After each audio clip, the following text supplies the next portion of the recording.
Bienvenidos, bienvenidas. Aquí estamos de Chill and Meet con Kevin de nuevo, pero hoy hemos traído a un invitado especial que se dedica principalmente a la fiscalidad, pero también está muy asociado al mundo de los infoproductos, genera pues varios miles de euros con algunos de ellos, pero nos vamos a centrar en tema fiscalidad. Entonces, bienvenido Kevin, si quieres hablar antes de hacer la primera pregunta. Nada, otro día más de Chill and Meet, literalmente. O sea, sabemos que no es nada preparado y Otro que día vamos es a el hablar. segundo día, quieres decir. Exactamente. Exacto. Entonces, conversaciones totalmente crudas y reales, porque es lo que son. No hay nada preparado. Creo que Sergio tiene una o dos preguntas preparadas como mucho, así que vamos a tirarnos a hablar un ratito y a ver qué sale. Eso es. Pues nada, bienvenido Lavi, cuéntanos un poquito quién eres tú y a qué te dedicas. Buena esa, pues soy un chico, seré eternamente un chico a pesar de mis casi 40 años del norte de España, que lleva toda la vida en ventas, desde los 16 años prácticamente, me di cuenta de que había que vender en la vida, si no querías estudiar, pues te toca vender, así de sencillo. Así que pasé por un montón de nichos, venta pues a puerta fría, venta pues física y digital también, he vendido de todo, he vendido servicios, productos, he vendido pues dentro de, no sé, del sector, por ejemplo, de la hostelería, dentro del sector de la informática, y he tenido pues varios negocios, chanchullos y negocios. Vamos a diferenciar ahí, porque con 16, 17 años, pues qué coño vas a facturar, qué coño vas a hacer, ¿no? Incluso con 18 años, qué narices vas a andar dándote de alta autónomo, ¿no? Y pues siempre he tenido o bien cosas que compatibilizaban mis trabajos principales o bien negocios como tal. Al final, pues llevo 20 años ya vendiendo, parece que no, estaba haciendo números, llevo más de 20 años vendiendo y eso me ha ido haciendo pasar por un montón de nichos, ¿no? El último de los nichos, el que más me gustó, el que me enamoró, además uno que ya me gustaba de antes y del cual tenía bastante conocimiento, pero la verdad que nunca lo había desarrollado como algo profesional, sino más bien como interés personal, es el de la fiscalidad, sobre todo la fiscalidad internacional. Y en los últimos años, pues bueno, tuve la oportunidad y la muy buena oportunidad de trabajar con un despacho de fiscalidad internacional bastante potente a nivel de marca en redes y tal, pero que bueno, por desgracia, pues luego cojeaban algunas otras áreas y vi que había margen de mejora, vi que los clientes podían ganar por otro lado y me lancé a la aventura. Así de sencillo. Guay. Y hacerlo por mi Pues cuenta. buenísimo, me encanta que de las primeras cosas lo hayas asociado a las ventas y digas a los 18 quién se va a hacer autónomo, o sea, qué gilipollez, me encanta que ya tienes la primera piedrecita. Parece Entonces, ridículo. Sí, sí, tal cual. Tal cual.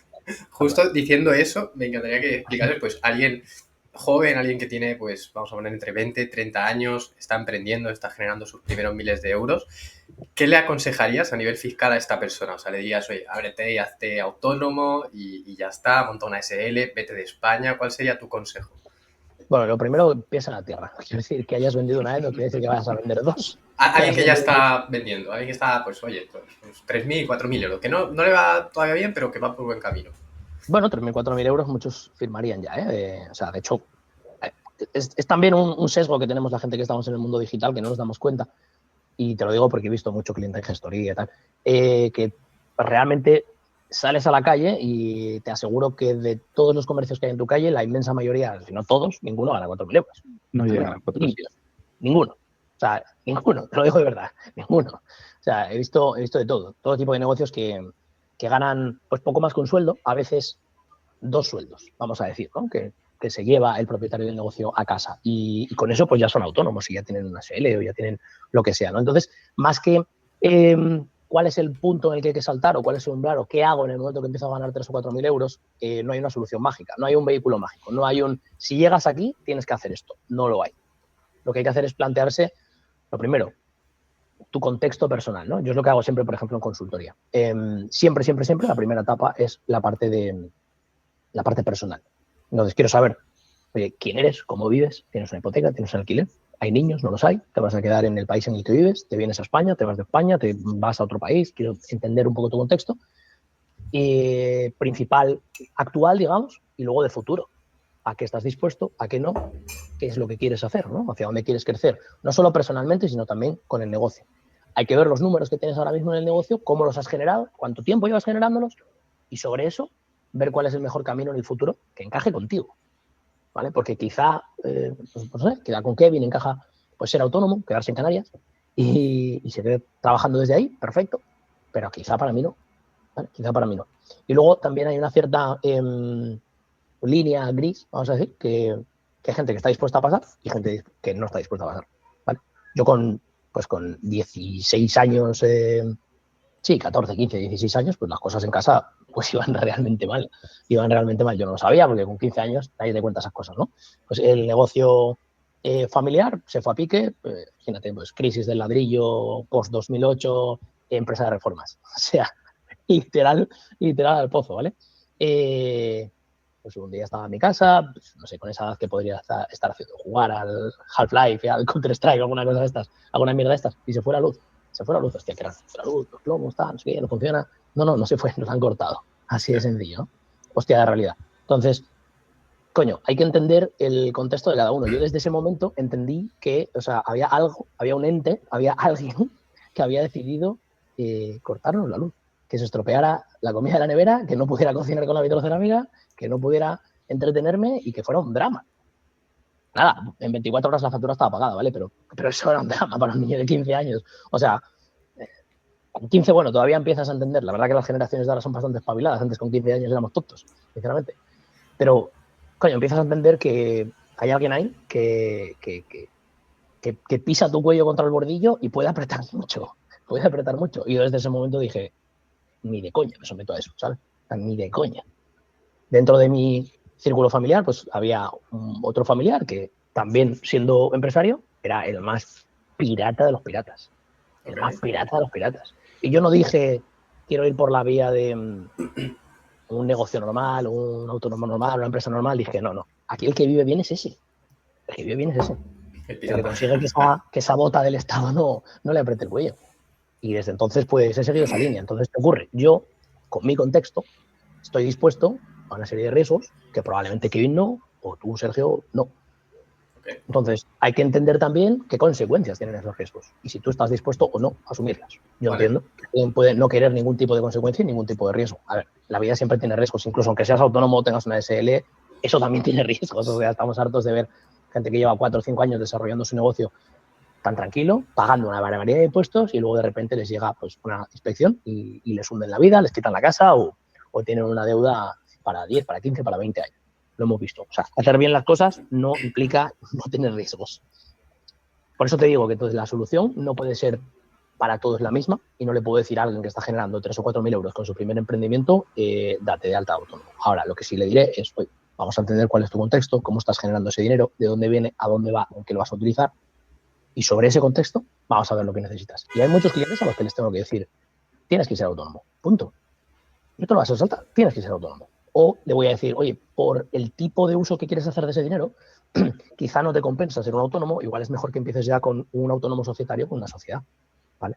Independientemente de que luego, por el contexto de tu negocio, porque tengas un negocio internacional, porque tengas un negocio digital, porque te lleguen pagos de clientes o hagas pagos a proveedores directamente al extranjero desde el país en el que tú estés, pues quizá ahí el contexto de una, no me gusta decir estructura porque suena como a cosa de a cosa de despacho fiscal que está intentando venderte algo caro, ¿no? Pero una empresa en el extranjero, pues a veces es muy útil para eso y es legal. Es legal tener una empresa en el extranjero. El problema está en cómo la utilices, ¿no? Es legal tener un coche que alcanza los 200 kilómetros hora, pero no es legal ir a 200 por A5, ¿sabes? No, eso no es legal.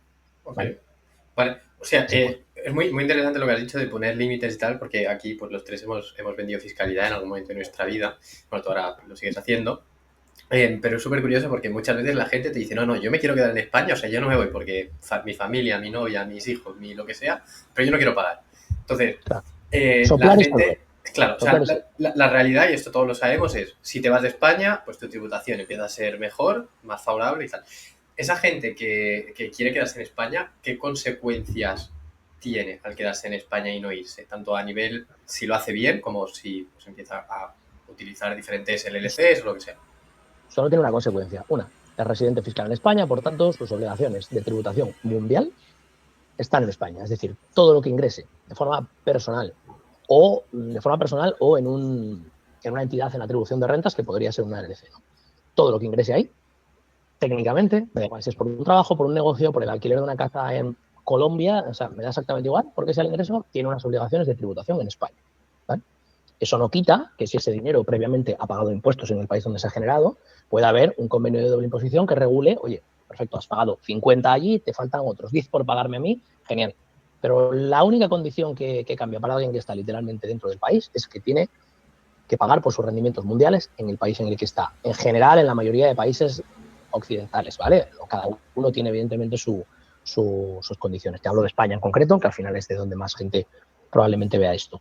Entonces, al final tienes obligaciones en España. Ahora, esas obligaciones las vas a cumplir, pueden hacerlas cumplir, la información la tienes tú, la tiene quien te tiene que cobrar, quién tiene la información, hasta dónde llega. Ese es el punto donde ya se empiezan a traspasar líneas pues, grises, ¿no? Y cada uno, pues insisto, tendrá su plan. Vale, entonces cuéntanos un poco qué es una LLC, a qué personas les iría bien y cuál es su correcto uso y dónde está ese límite donde, vale, como sobrepases estos límites, Hacienda te va a pillar y no solo te va a pillar, sino que te va prácticamente a arruinar la vida o te va a pegar un palo o lo que sea. Bueno, sería muy raro que te arruinara la vida, ¿eh? O sea, conocemos los tres. Conocemos empresarios que residen en España, que no son autónomos, que no tienen SL, que gestionan todo su negocio con marca personal a través de una LLC y facturan más de 100.000 euros todos los meses y no les pasa nada, ¿vale? Entonces, Okay. chill. Si eres freelance y estás ganando 2 o 3.000 euros con una empresa que te... Chill. O sea, Sí, exactamente. ¿vale? Que llega mucha gente diciendo, no, pero entonces la tarjeta que está a mi nombre y si yo pago en el Mercadona hay una cámara y me das grabar en el Mercadona. Sí, ¿vale? O sea, eso es lo primero. Perdona, que me fui por las ramas. ¿Cómo era la pregunta? Era básicamente saber, alguien que tiene una LLC en España, ¿dónde está el límite? ¿Cuál es el uso correcto? Vale, perfecto. Lo primero, y por desmentir, ¿vale? Si eres residente dentro de la Unión Europea y no tienes un contexto de visado profesional que te habilite a seguir operando con una LC, por ejemplo, no técnicamente una LC, sino que puedas tener una empresa en el extranjero y que esa empresa en el extranjero no tribute en el país en el que resides. Típico contexto de un NHR portugués, bueno, ciertos IFICIs podrían hacerlo, por ejemplo, el visado de impatriados, la famosa Ley Vengan de España, el régimen forfetario de Italia, hay algunas cositas por ahí, ¿vale? O el non-dom de Irlanda, por ejemplo, de Malta o de Chipre, ¿vale? Si no tienes un contexto de ese tipo y eres un ciudadano normal, técnicamente a ti, cualquier uso de una LLC que te ahorre impuestos es un uso irregular. Fin. Ya está. Quien te diga, usa 100% de forma legal, no sé qué, reduce tus impuestos, no es verdad. Punto, no es verdad. Y es mejor decírselo a la gente a la cara y de entrada. Yo no le voy a decir nunca a un cliente, oye, si tienes una LLC puedes pagar cero impuestos de forma 100% legal quedándote en Madrid. Porque es mentira. Ya está. No tiene más vuelta de hoja, ¿vale? Entonces, sabiendo eso, a partir de ese punto, sí que podemos empezar a hablar de cómo podría utilizarla y cómo no, ¿no? ¿A quién le viene bien? Pues evidentemente le viene bien a cualquiera que tenga un negocio internacional, o bien por clientes o bien por proveedores. Muchísimo mejor por clientes, ¿vale? ¿Y a quién le viene bien? Bueno, pues dependiendo de cómo tengas que utilizarla dentro del contexto de tu negocio y de tu vida personal, pues podrá ser mejor o peor opción. ¿A qué me refiero? Yo cuando hago esa valoración con el cliente de, oye, de forma personal, pues cómo vives, para qué utilizas el dinero, tu negocio, cómo lo genera, qué se hace con ese dinero, a quién pagas, dónde pagas, cómo lo utilizas, todo lo que... Pues clientes, proveedores, todo esto. Defino primeramente cómo la vas a utilizar. Antes de definir cómo la voy a utilizar, le explico qué es, que me lo preguntaste antes. Una LLC es una Limited Liability Company, una empresa de responsabilidad limitada. Es como una SL española, es como una LTD británica, por ejemplo. No tiene nada de diferente. Es una carcasa, es un vehículo. Tú me dices, oye, ¿cómo voy de Madrid a Barcelona? Yo te puedo decir, sí, tengo la solución y es un scooter eléctrico. Coño, no, también se puede ir en avión, se puede ir en coche, se puede ir en muchas cosas. Entonces, el vehículo en este caso, pues es una LLC, ¿vale? Ese vehículo se puede utilizar de muchas formas. Es decir, le sirve a un freelance que trabaja desde casa, pero le sirve a Elon Musk para lanzar satélites al espacio. Estamos de acuerdo en que aun siendo la misma tipología de empresa, ostras, hay una diferencia grande, ¿no? Claramente hay una diferencia grande. Entonces, dicho eso, esa empresa, dentro del contexto que tenga el cliente, se podrá utilizar o bien de forma que llamamos interna, externa, de forma paralela, que haya una mezcla o no de facturaciones cruzadas, puede ser un cliente, puede ser un proveedor o puede ser directamente 100% externa. Lo que recomendamos siempre es 100% externa, es decir, que esa LLC no tenga ningún tipo de contacto con tu persona física o con tus sociedades en el país en el que vives, que desarrolle todo su negocio de forma externa y tanto clientes como proveedores estén fuera, que no tengas que cruzar esas facturaciones. En el caso de que tengas que cruzarlas, que en la única dirección en la que fluye el dinero sea de la empresa hacia tu persona física. Lo tendrás que declarar, tendrás que emitir una factura, presentar una declaración, me da igual, cada país tiene sus normas y si tienes algún visado especial, pues será acorde a ellas. Pero eso es la única vía, digamos, normal, la única vía segura, la única vía que yo recomendaría, ¿vale? Luego pues, hay gente pues, que hace yo creo que un juego muy arriesgado, pues que es el de cobrarse gastos con su LLC sobre su negocio principal que tiene en España, sobre su autónomo, su SL. Eso al final es erosionar la base imponible del negocio, es decir, reducir la cantidad de beneficio neto que tiene pues, la persona o la empresa. Y ese tipo de actividades están perseguidas, ¿vale? ¿Cómo se persiguen? No es que se persigan activamente buscando LLCs. La gente dice, en cuanto vean una factura de una La LLC, IA, van a ¿no? pensar... No, en absoluto, en absoluto. La mayoría de clientes probablemente si están en nichos digitales ya tienen facturas de LLCs. Probablemente pagan a Meta, ¿vale? Pagan a algunas plataformas, pagarán, pues, no sé, me invento ChatGPT, Claude o cualquier programa de marketing o lo que sea. Seguramente ya estén con facturas de LLCs dentro de su contabilidad, ¿vale? El problema de las facturas que te reducen los beneficios, como podría ser esa LLC cobrándote en tu negocio en el país en el que vives, el problema es que las facturas de ingresos no tienen ningún tipo de escrutinio, es decir, tú puedes literalmente hacer ahora una factura y poner 100.000 euros por hacer el pino aquí delante de la webcam durante 30 minutos. ¿Y quién es el guapo que te va a decir esta factura es falsa? Vale, Claro. ¿la quitamos de la contabilidad y hacemos que haya ganado 100.000 euros menos?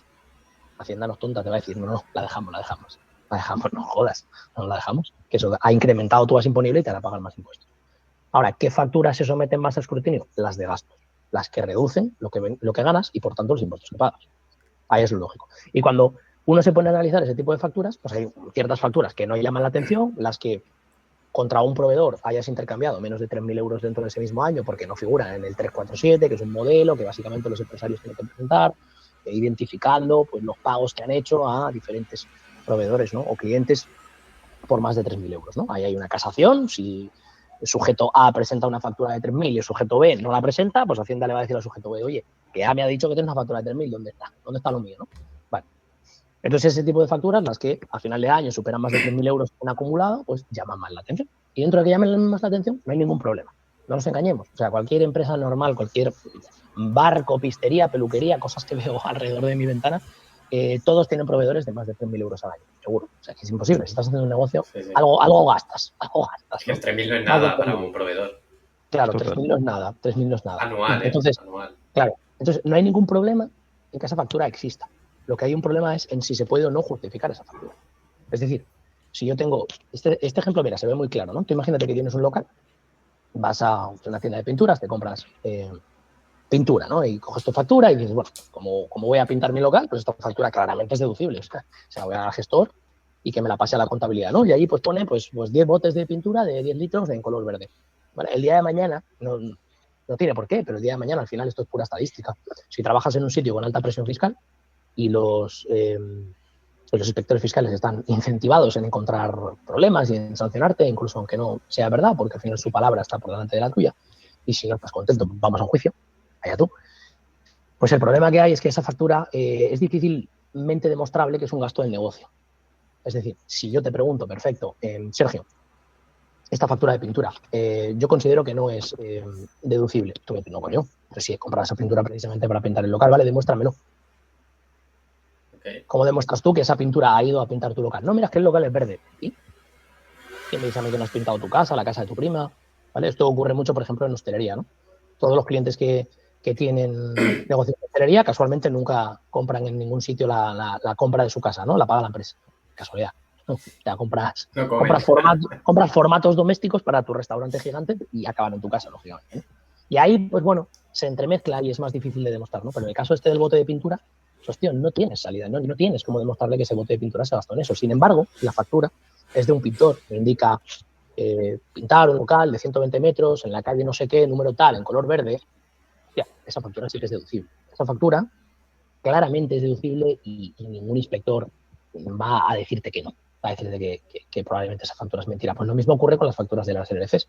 Si ponemos consultoría, si ponemos comisiones de venta, si ponemos un concepto súper básico y además está en ese montón del 347 y además como inspector pues ya has oído hablar de las LLCs y algo ya te está picando en la oreja, pues esa factura te va a llamar la atención.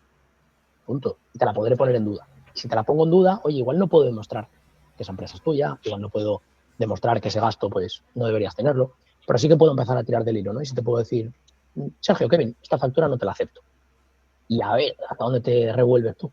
Porque podrías simplemente callarte y tragártelo, o intentar rebatirlo e intentar poner tantas pruebas como sea necesario para demostrarle que es un gasto deducible, ¿vale? Y en ese impasse de intentar demostrar, pues mucha gente mete la pata, se viene arriba, dice que la empresa es suya, o directamente comete bueno, errores de bulto. Yo, por ejemplo, esta semana vi un negocio en consultoría que madre del amor hermoso. O sea, les tenía que haber cobrado 10 veces más por la consultoría. O sea, barata les ha salido. Barata les ha salido. El pobre hombre se puso a fumar ahí como un carretero, pensaba que ¿Sí? le embargaban la casa. Sí, sí. O sea, Hostia. literal pensaba que le embargaban la casa. ¿Por qué? Porque hay mucho contenido en redes sociales diciéndote que puedes hacer una LLC por 600 euros online. Seguro que si buscas al más barato, 600 euros la encuentras. Y ya está, y no pasa nada, y es 100% legal, y la puedes utilizar, y te haces una factura, y te metes un gasto, y ya está. Y no entienden todo esto que te acabo de explicar sobre los gastos que son deducibles, los que no, los que se pueden demostrar, los que no, y las consecuencias que pudiera tener. Y encima cometen errores extras sobre eso. Pues, por ejemplo, el cliente de esta semana, su LLC se llamaba igual que su SL. Entonces, a ver, Sí. o sea, es mucha casualidad que haya una empresa de marketing que te pase un gasto todos los meses que se llame exactamente igual que tu empresa, ¿vale? Es un poco raro, ¿vale? Además, uno de los socios de la empresa cobraba su margen comercial directamente con otra LLC. Hostia, qué casualidad que tienes dos proveedores que te están cobrando gastos todos los meses y los dos están en la misma calle, en el mismo número, de la misma ciudad, del mismo estado, de otro país. Coño, hostia, has elegido dos proveedores, es raro de narices. Entonces hay ese tipo de errores, ¿no? ¿Qué más hay? Pues buscas esas LLCs en Google, no te estoy hablando de ir al registro mercantil de cada uno de los estados, ¿no? Y yo buscaba, ¿y qué encontraba? Pues encontraba una landing en la que estaba la cara de mi cliente en un vídeo con su teléfono más 34 prefijo de España y su email, ¿vale? Y sus redes sociales, su LinkedIn, su Instagram, su... Hostia, en la página web en la que además tienes puesto el nombre de la LLC, con el login de la LLC, con la dirección de la LLC.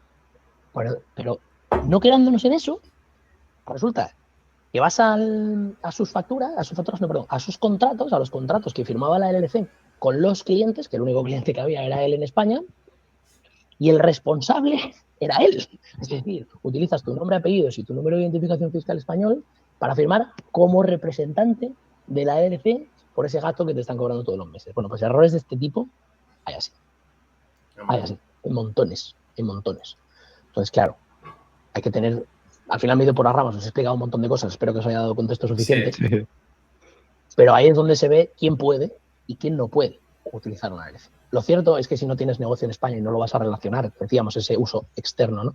Y no lo vas a relacionar con tu situación personal o societaria en España, la verdad es que el 99% de las veces puedes utilizar una LLC. Salvo que trabajes con algún país en conflicto o tengas, yo qué sé, o te dediques a algún nicho quizá un poco raro o tal, pero en general la inmensa mayoría de la gente puede utilizarlo, ¿vale? Podría utilizar también otro tipo de sociedades en otros países, pero al final la más barata, fácil de gestionar, la más privada, tanto por la parte bancaria, fiscal, como a nivel de registro, pues es la LLC, que es muy versátil.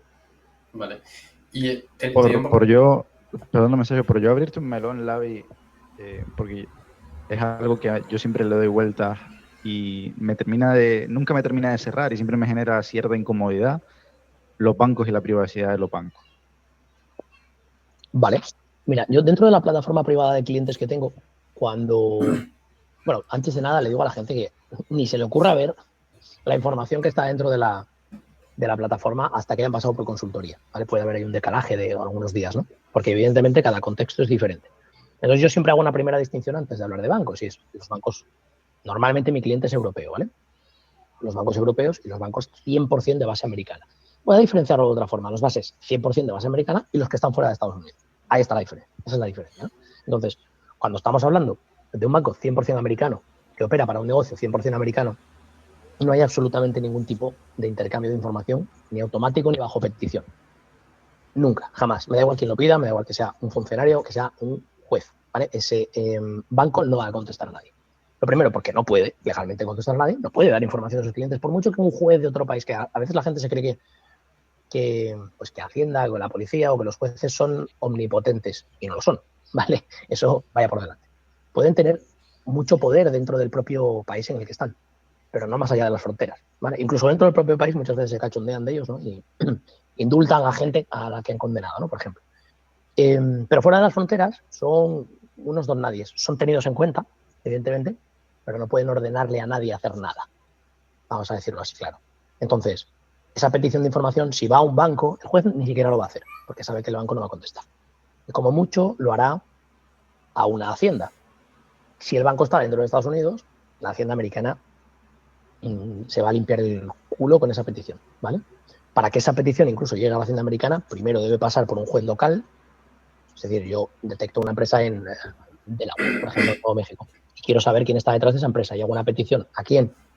Pues a la corte en Nuevo México o en Delaware o en donde sea, ¿no? Y algún juez pues le caerá el caso y le dirá, pues toma, aquí tienes una petición de un juez de no sé dónde para obtener más información sobre esta empresa. Vale, pues esa petición lo primero tiene que estar motivada.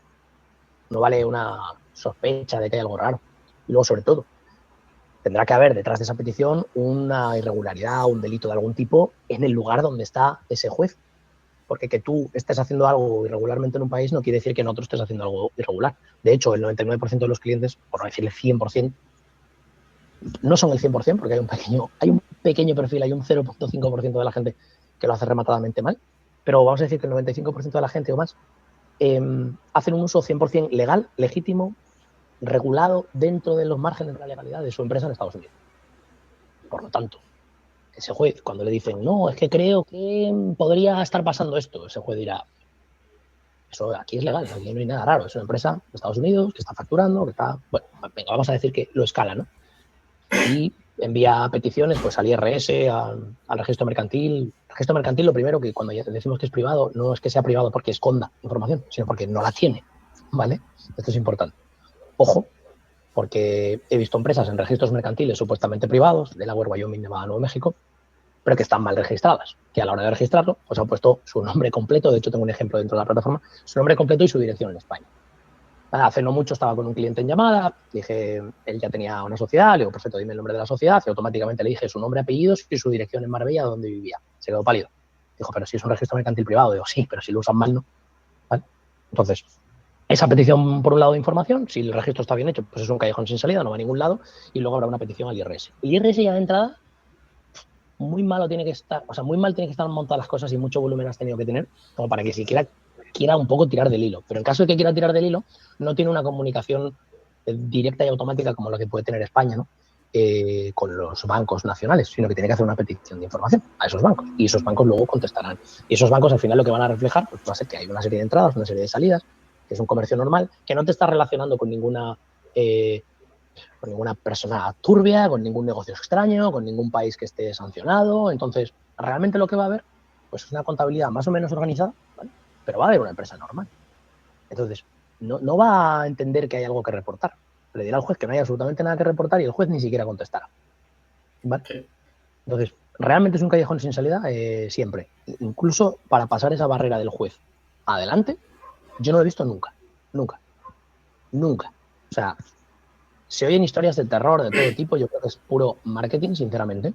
De hecho, la Agencia Tributaria Española tiene más marketing que poder, realmente.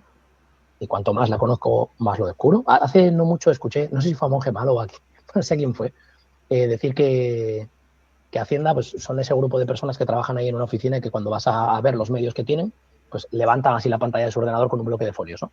Pues esos son los medios que son los medios Suena Monje Malo, la verdad. Sí, totalmente. Sí. No sé si puede, pero vamos. Le pega. Y cuanto más la conoces, más descubres que sí, que es así. Que realmente tienen mucha información que fluye de forma más o menos automática y eso genera pues peticiones de regularización de ciertas cosas, pero que cuando quieren hacer algo más, eso sí, y estás en España, tu negocio está en España, eres autónomo, tienes una SL, pues probablemente estés cogido por los huevos. Pero en cuanto tengas algo de negocio internacional, eso desaparece casi por completo. Y más en Estados Unidos, donde esa privacidad se lleva al extremo, donde pues es un país y sobre todo unos jueces, un registro, una hacienda, que no da explicaciones a nadie porque no tiene que darlas. Así de sencillo. Otra cosa es que un juez español, pues un juez español, alemán, belga, entiéndeme, ¿vale? Pues emita esa petición e indique, oye, pues Kevin Melián, conocido narcotraficante con estos antecedentes, ¿vale? Y su ficha policial y tal, ¿vale? Pues creemos que tiene una empresa ahí. Ahí no os preocupéis que van a darlo todo. Van a darlo todo, va a ser casi automático, va a ser urgente y te van a pillar con el carrito del helado.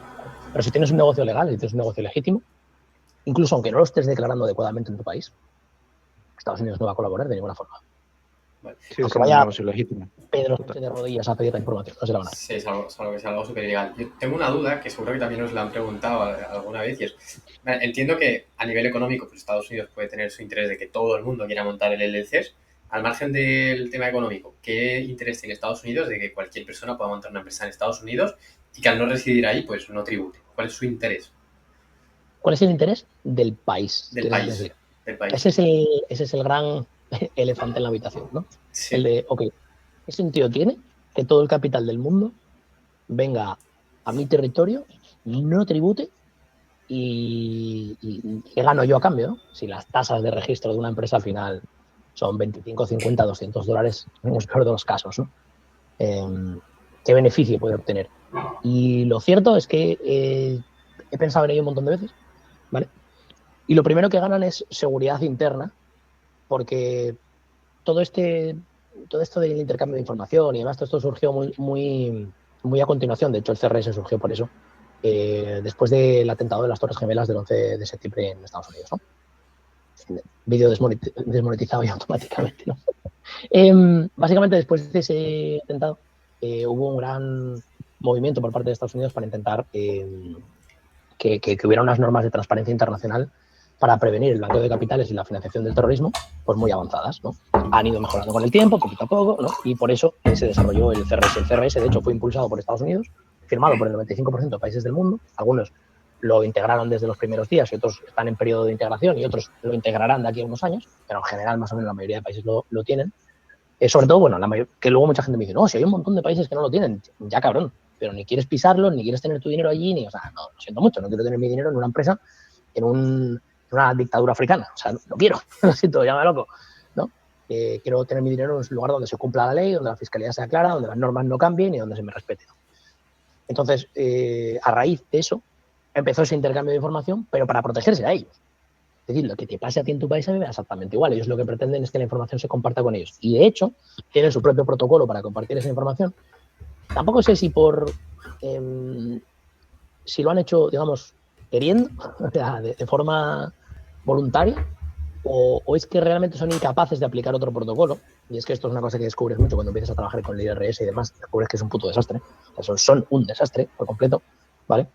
Entonces tienen su propio protocolo para compartir esa información. Por tanto, la información que se genera dentro de Estados Unidos, en sus bancos, en sus pasarelas de pago, en su hacienda, que es lo que llamamos el FATCA, pues no sale la información hacia afuera. Lo que sí tiene son convenios bilaterales con otros países, los IGAs, los IGAs, que hacen que se comparta la información desde terceros países hacia Estados Unidos, pero solo de los propietarios de cuentas o cuentas de brokeraje o de exchange o de banco de ciudadanos americanos. Es decir, lo que quieren es saber todo lo que ocurre con Estados Unidos, pero lo que ocurre afuera les da exactamente igual.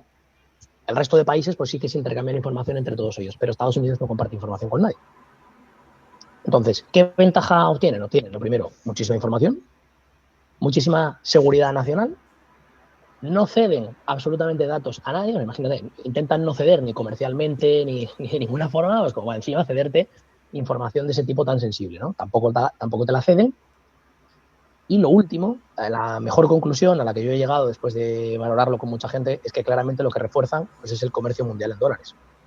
Es decir, si tú realmente lo que estás haciendo es absorber a todos a todos no, pero a cuantas más empresas y negocios alrededor de todo el mundo, mejor dentro de tu sistema económico y fiscal, aunque no les cobres nada, ¿vale? O técnicamente prácticamente nada. Aunque no les cobres nada, lo que tienes pues son un montón de cuentas bancarias con cientos de miles de millones de dólares que fluyen en dólares hacia la economía estadounidense, que contratan servicios que necesitarán pues, gestorías, abogados, oficinas, necesitarán un montón de servicios a su alrededor, y además haces que ese dinero, al estar bajo el nombre de una empresa americana, le limitas la capacidad de moverlo. Y no es que tengas limitaciones a la hora de gastarlo, pero sí a la hora de invertirlo. ¿Qué es lo que ocurre si tú como ciudadano americano intentas abrir un broker o un exchange fuera de Estados Unidos? Pues que dicen, lo siento caballero, no podemos trabajar con usted. Porque la normativa americana me implica una serie de documentación y de transparencia con su país de origen que me sale más caro cumplirlo que ganarme el dinero, digamos, con otros clientes. Entonces, como es un cliente que no va a ser altamente rentable, pues prefiero no darle el servicio, ¿no? Hay algún vídeo famoso por ahí de alguna investigación de estas de cuando considerábamos a Suiza un paraíso fiscal, ¿no? De un ciudadano americano yendo banco a banco, intentando abrirse una cuenta, y todos le decían, sí, no se preocupe, espere, pero luego al final el trámite nunca se completaba, ¿no? Pues eso ocurre a día de hoy. De hecho, tú vas a tu sede del Banco Santander de una calle en Móstoles y hay una casilla cuando vas a abrir la cuenta bancaria que dice, ¿es usted ciudadano americano? Y dices, pues es por esto. Entonces, a las empresas les aplica lo mismo que a los ciudadanos americanos. Las empresas americanas solo pueden invertir su dinero. No es que solo, sino que es muy difícil invertirlo fuera de las fronteras de Estados Unidos. Por tanto, todo ese dinero que fluye hacia Estados Unidos termina invertido en cuentas de brokeraje estadounidenses, en brokers como IBKR, como Charles Schwab, como los de primer orden, ¿no? Y también acaba en exchanges cripto de primer orden americano como Coinbase o Kraken. Así que el dinero no solo fluye hacia allí, no solo refuerza el comercio internacional en dólares, no solo hace que las reservas de dólares en sus bancos sigan aumentando en detrimento de las de otros países, sino que además el dinero se invierte dentro de los Estados Unidos. Y eso es lo que yo creo que realmente obtiene. Okay. Información, poder a nivel comercio internacional y liquidez dentro de su sistema. Que no me parece poco. No. Está bastante bien, Es un ecosistema. Vale, si lo pensáis, es lo mismo que hacen los pequeños paraísos fiscales. Bueno, ya están un poco en desuso los paraísos fiscales, teniendo Estados Unidos, para que quieres otra cosa, ¿no? Pero ya están un poco en desuso los paraísos fiscales, pues que en los 70, los 80, los 90, realmente lo que hacían era drenar liquidez del mundo hacia ellos. Ya está. Pues esto es lo mismo, pero a gran escala. Y mucho más barato. Antes tenías que ser alguien para tener una cuenta en un paraíso fiscal. Ahora no. Y mucho más protegido. Exacto. Y una pregunta. Eso es lo que creo que obtiene. Es buenísimo. O sea, nunca había llegado a la conclusión de que, claro, que obviamente, pues al tener LLCs, manejas dólares y como manejas dólares, pues ya sabemos que la divisa mundial es el dólar, pues más la refuerzas, ¿no? Y más con la peleita que tienen con China. El hecho de que ellos no compartan información, es decir, que todo el mundo, o sea, todos los países firman un acuerdo, ¿no? Que es el CRS y todos se comparten información. Y tienen que compartirlo, sí. Y llega a Estados Unidos no solo los países, sino también las entidades bancarias, los brokers, los exchanges. Correcto. Pero llega a Estados Unidos y dice, a mí no me toque los huevos. Dejadme en paz. O sea, que es simplemente como soberbia, por decirlo de alguna manera, de, tío, yo voy a hacer lo que me da la gana y no me toque los huevos. O sea, no me hagáis gastar recursos en esto o hay algo más. Bueno, es un país que no le gusta que le toquen los huevos. O sea, lleva 250 años siendo independiente, no cediendo a nadie de fuera y su soberanía está por encima de todo. Ya está. En una de sus primeras enmiendas, no sé cuál, pues tienen la posesión de armas, ¿no? Y la autoprotección y demás, y lo llevan pues a gala. Entonces, dentro de mi país, tú no vas a decirme lo que hago, lo que dejo de hacer. Y tengo la potencia económica, tengo el capital, tengo el capitalismo tan desarrollado que me permite pasar por encima de cualquiera. No tampoco pisar los derechos del resto del mundo, que eso tampoco tiene por qué ser así, ¿no? Pero sí no someterse a otros países, otras legislaciones, otras... Por eso muchas veces me hace gracia cuando desde España alguno propone, incluso algún ministro, que ya está la risa, que pretende hacer un poco la justicia internacional y poder imponer sus normas más allá de sus fronteras. Y eso no tiene sentido. Hace poco veíamos una noticia, la semana pasada, hace 15 días, una noticia de que la Unión Europea quería impedir que los ciudadanos europeos pudieran abrir cuentas fuera de la Unión Europea en bancos que no tuvieran sede dentro de la Unión Europea. Se entiende por qué, ¿no? Sí. Y claro, sí, tú puedes querer eso, pero otra cosa es que puedas imponérselo a un banco que está en otro país del mundo. O sea, si yo voy a China y me quiero abrir un banco con mi pasaporte español y en China no tienen ningún problema con ello, por mucho que tú, político español o político europeo, quieras que eso no se haga, tú no eres nadie ni puedes hacer nada contra China para evitar eso. ¿Qué vas a hacer? Ponerle aranceles a las importaciones. Te estás pegando un tiro en el pie. Con el ¿Qué vas a hacer? No tienes nada que hacer, pues lo mismo ocurre con Estados Unidos, ¿no? Con el e-commerce está pasando, tío. Sí. Lo de los aranceles. Claro, sí, entonces, con la mensajería. O sea, ¿qué vas a hacer? O sea, no es una cuestión de chulería, no es una cuestión de soberbia, ¿no? No es una cuestión de eso, es una cuestión de que no tengo por qué someterme a nadie.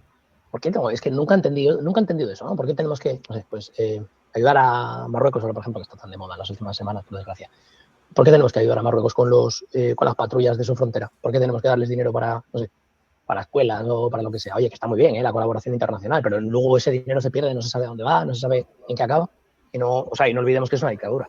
O sea, quiero decir, pues ¿por qué tengo que someterme a eso o si no te mando a 70.000 tíos a la valla?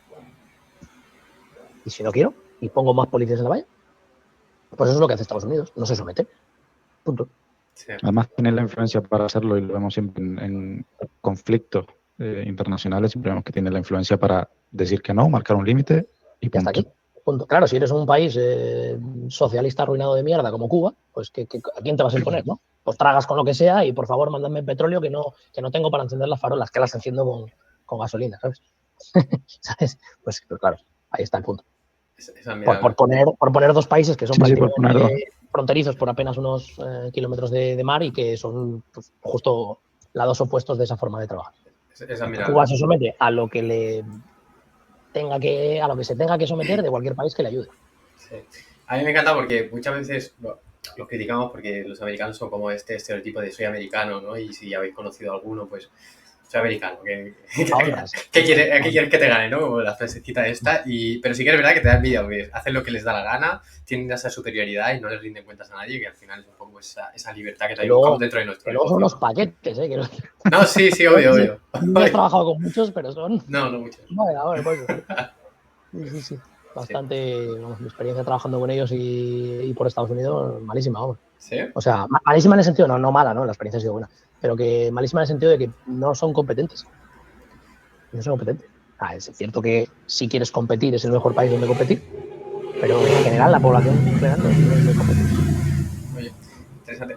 Antes de pasar al tema internacional, no sé si quieres preguntar algo más sobre lo que estamos hablando, más el LC, más España, Estados Unidos. No, tenía una pregunta que la voy a hacer después, cuando saltemos un poquito aparte de venta, porque hay una cosa que dijo Lavi al principio de la llamada que me interesa sacarle de nuevo y ver un poco por dónde van los tiros. Pregunta. Mira, al principio de pues, la charlita de hoy, Lavi, comentabas que hay algunos perfiles en los que directamente pues, no los puedes ayudar o no los quieres ayudar porque no están en un nivel de conciencia oportuno como para ejecutar bien los procesos y el servicio en sí. Y eso parte, yo siempre, trayéndolo a la venta, eso parte del buen vendedor. Y siempre lo voy a decir, para mí y para Sergio también en este caso, nosotros entendemos la venta como filosofía altruista transaccional. Es decir, yo te voy a vender, pero te voy a vender porque de verdad te puedo ayudar. Si no te puedo ayudar, ¿qué coño hago vendiéndote? Es que no te quiero vender. Entonces, ¿cuál dirías que es ese criterio tuyo de a ti sí te puedo ayudar? También para pues, todos aquellos que nos estén viendo y que quieran pegarte un telefonazo a pronto o mediano plazo. ¿Cuál dirías que es ese criterio que tú dices, te puedo ayudar? Llámame. Eso, que solo te llegue el Lavi clientes con la tarjeta en la boca. El cliente o el lead o el interesado, vamos a decirlo así de esa forma, que ya ha traspasado la línea de entender que le han apretado demasiado el cuello contra el bordillo, lo que decíamos antes. Es decir, hasta aquí. Ya está, se acabó. Estoy dispuesto a transitar alguna estrategia que, a sabiendas de que no se rige 100% negro sobre blanco sobre lo que pone en la legislación, estoy dispuesto a transitarla porque la presión ya es demasiado alta. Ahora, si llegas con una filosofía de no, yo quiero 100% cumplir escrupulosamente y no quiero tener ningún problema, ojo, traspasar esa línea no quiere decir tener problemas, que esto es una cosa que la gente cree, ¿no? Entonces, ¿y cómo haces entonces para esto? ¿Y cómo impedirías entonces? O sea, siempre intentando dar la vuelta para encontrar una fórmula 100% legal, precisa y segura, tal, es que como que no existe, ¿no? Yo siempre le digo a la gente, le pongo muchas veces el mismo ejemplo, ¿no? Y es que si yo tengo aquí una carretera por delante y está limitada pues, a 100 kilómetros por hora, pues está claro que podemos pasar a 140. Está claro que podemos, ¿no? No debemos. Y evidentemente, pues si hay un guardia civil ahí, pues nos pondrán una multa, ¿no? Evidentemente.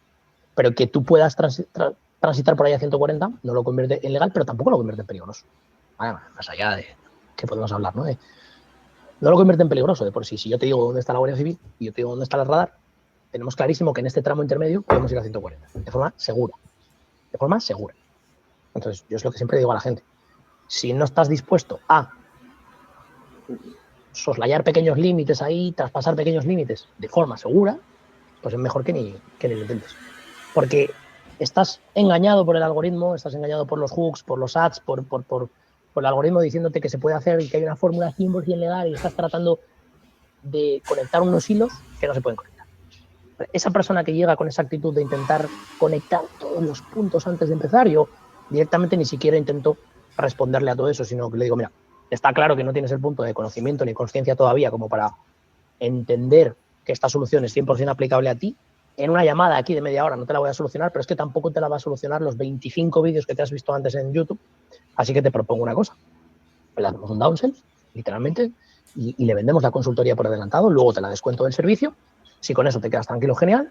Si no, pues por lo menos te has llevado un conocimiento que no está ahí fuera, aplicado a tu caso en concreto, con una serie de límites, normas, líneas rojas y con todo lo que necesitas saber para estar 100% tranquilo de ejecutar. Yo sé que esta solución es para ti. Tú todavía no lo sabes. Déjame hacértelo saber, pero mi tiempo vale dinero. Ya está. Me pagas la consultoría, lo vemos en consultoría, nos reunimos 1 hora, 2 horas, te soluciono dudas durante 15 días, lo que necesites, porque yo sé que te puedo ayudar. Pero tú todavía no estás en el punto de que te ayude. Ahora, tampoco estoy yo aquí para educarte gratis. Totalmente. Evidentemente. Eso es uno de los motivos por los que debería estar haciendo contenido, precisamente, para que la gente llegue a saber educada. Aún así, si ya sientes que esa línea en la que te apretan demasiado ha pasado, o incluso, y como autónomo, como empresario en tu país, seguramente esto ya te ha ocurrido, ¿no? Es que seguramente esa línea ya hace tiempo que la detectaste y seguramente ya estés haciendo cosas más allá de la... No, yo lo hago todo bien, ya, pero esa factura que metiste de una comida sabes que no es deducible, ¿no? ¿Vale? Literal. Exacto. Y ese gasto que no sé qué, y tal, y esa factura que no hiciste a un cliente porque, bueno, es de confianza y así no le cobro el IVA, eso tampoco se puede hacer. Eso también es irregular. Eso también tiene sanciones. Entonces, no me hables de actuar 100% seguro y escrupuloso, tú mismo ya has pasado esas fronteras. Entonces, si ya estás haciendo esas trampas, claramente es porque el dolor de pagar esos impuestos es más alto que las consecuencias del riesgo que estás asumiendo cuando no emites esa factura. Así que ya estás en mi terreno de juego. Ya está. Ya podemos hablar de tú a tú. Ya podemos hablar sin la careta de, no, 100%, 100%, no. Es un perfil, ¿no? O sea, hay gente en la vida para todo que es más cagada y menos cagada. Gente con más huevos y es que la LLC que ahorra impuestos. Yo lo tengo identificado. Literal, hay gente que ahorra impuestos y que no es del todo legal. ¿Cuánto hay que pagar? Y otros que, pero y esto, pero y si pasa esto, pero si lo otro es más claro. El perfil de élite. ¿Y cómo los identificas? ¿Qué han dicho que los tienes identificados? ¿En qué te basas? Los tengo identificados. Hay dos checks previos. No quiere decir que no les venda, no quiere decir que no trabaje con ellos, no quiere decir que sean gente de segunda, tranquilos, no os ofendáis, ¿vale? Pero si son mujeres o catalanes, vale. Fin. Literalmente, tío, literalmente. Sergio, ¿a quién contrataste? Bueno, no digas el nombre, pero ¿a quién contrataste? Al tío más barato y... Vamos, ¿a que sí? ¿A que sí? Sí. Pero claro, ya, yo si cojo mi CRM ahora mismo, te garantizo que el 95% son hombres. O sea, lo sé. Ojo, y tengo colaboraciones con 3 academias en las que todas las alumnas son mujeres. Todas. Y cualquier alumna que destaque de esas 3 academias va a contratar el servicio. Pues aún regalándoles una masterclass, aún dándoles clases para que lo entiendan, aún haciéndoles una llamada que es bastante más allá de no es una simple llamada de triaje, sino para explicarles cosas, para tal, aún con todo eso, terminan o no haciéndolo, que es la mayoría de los casos, o terminan buscando al más barato y luego acaba pasando lo que nos pasó esta semana. Y es que el propietario de una de esas academias, chicos, muchas gracias por los vídeos, por la masterclass, por las llamadas con las chicas, no sé qué, no sé cuánto, pero lo que me estoy encontrando es que no se están contratando a vosotros, están contratando a otros y ahora tienen un montón de dudas y nadie se las resuelve. Claro. Hostia. Te has buscado el servicio más barato, porque no les han hecho una consultoría individual, porque no les han explicado cómo es su caso, cómo es su negocio, cómo deben actuar, cuáles son los límites, lo que pueden y no pueden hacer. Y ahora nos quería pagar por 2 horas de una consultoría grupal, ya le dije que eso es imposible, con sus alumnos. No, tú lo que quieres es una sesión de preguntas y respuestas, pero te voy a dar preguntas y respuestas descontextualizadas de cada una de ellas. Claro. Por eso necesito sentarme con cada una de ellas y analizar su caso en concreto y estar 2 horas sentado con cada una de tus alumnas.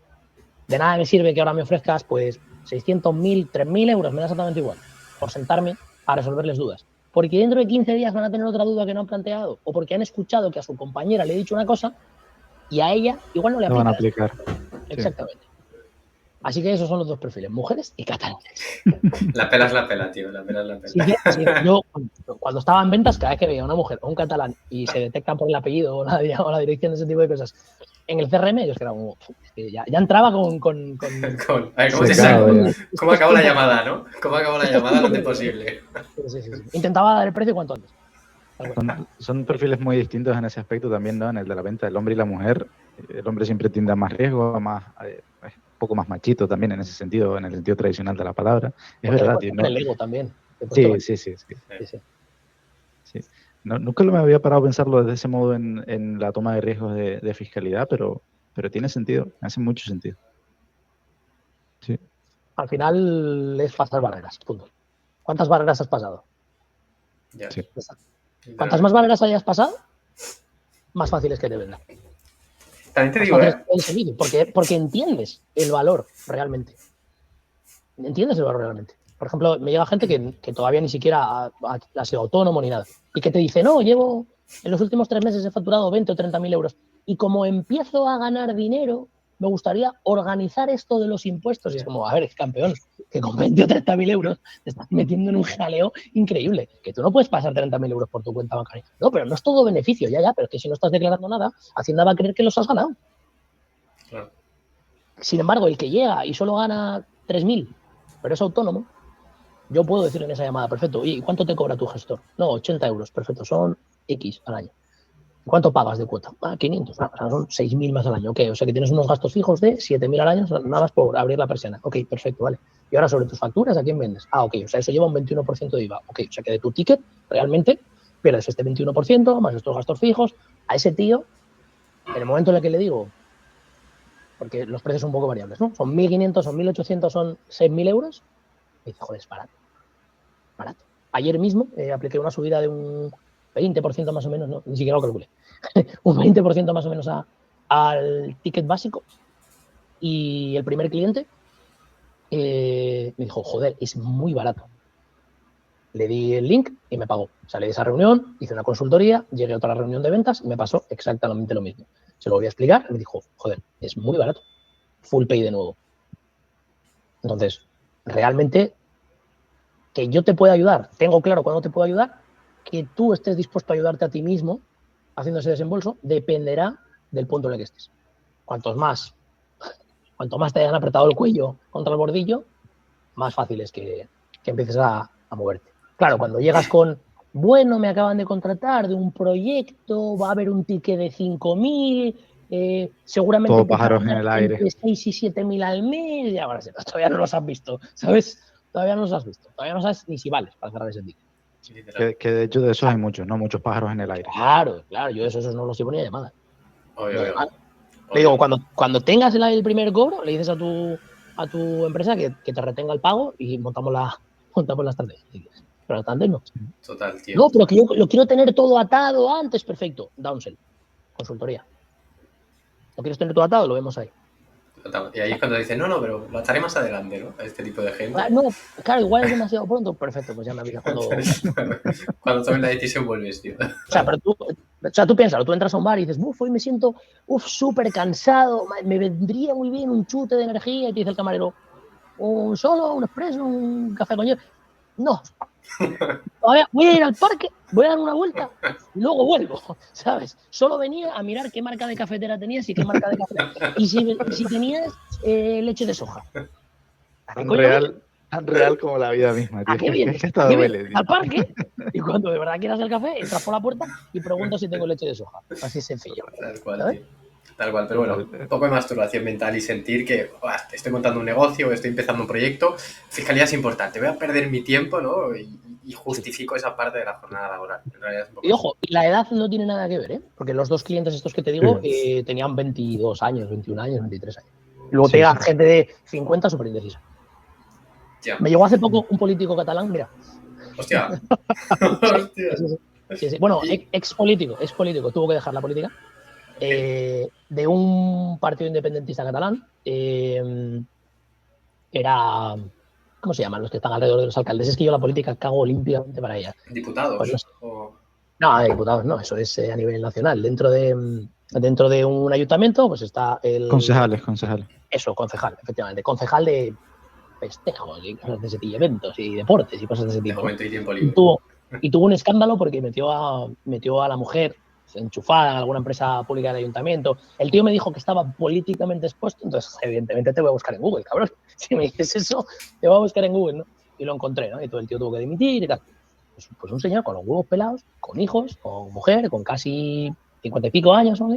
Que bueno, yo ya casi rondo los 40, o sea que con respeto a la gente de 50.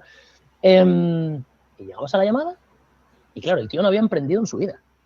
O sea, realmente su carrera había sido, pues los jóvenes del partido, estar ahí un poco en la crema, ¿no? En el mundillo y colaborar aquí y allá, repartir flyers en campaña, como quien dice, y acabó pues conectado dentro de alguna empresa del ayuntamiento y finalmente pues como concejal. Claro, ¿qué pasa? Ese tío no emprendió en su vida. Sin embargo, era abogado, había hecho derecho y tal, y empezó a trabajar con un despacho, y bueno, no voy a dar más señas, con un despacho español dedicado a un nicho muy concreto, ¿no? Y había hecho una formación de closer, porque claro, cuando se le había acabado el chollo de la vida pública, ¿no? De chupar de la teta del Estado, pues se había visto con una mano delante y con la otra detrás. Y se hizo un curso de closer, se le dio bastante bien, la verdad, y empezó a trabajar con ese despacho. Bueno, pues el tío estuvo casi 2 meses para tomar la decisión, con 6, 7, 8 mil euros parados en comisiones sin cobrarlas, porque necesitaba conectar todos los hilos. Hasta que le cogí virtualmente por la pechera y le dije, pero vamos a ver, cabrón, que te busca en Google. O sea, que sé tu historia. ¿Qué me estás hablando de intentar cumplir y conectar a todos los hilos si enchufaste a tu mujer en tal? ¿Sabes? Si estuviste viviendo de esto y viviendo de lo otro. El tío se reía. Pues, sé coherente. O sea, tú ya has pasado bastantes más barreras de las que estás pasando en este momento. Lo que has hecho es bastante más grave, más perseguible y ha tenido consecuencias para tu vida. ¿Y esto qué vas a hacer ahora? No tiene sentido. Y con la misma me pidió el pago y me pagó. Y esto había sido como la tercera llamada de teléfono y era la segunda reunión en la que nos veíamos de uno a uno. Yo sabía que le podía ayudar y le había insistido un poquito más de la cuenta y además el tío no me soltaba. El tío seguía un poco, siempre, Tirando, ¿sabes?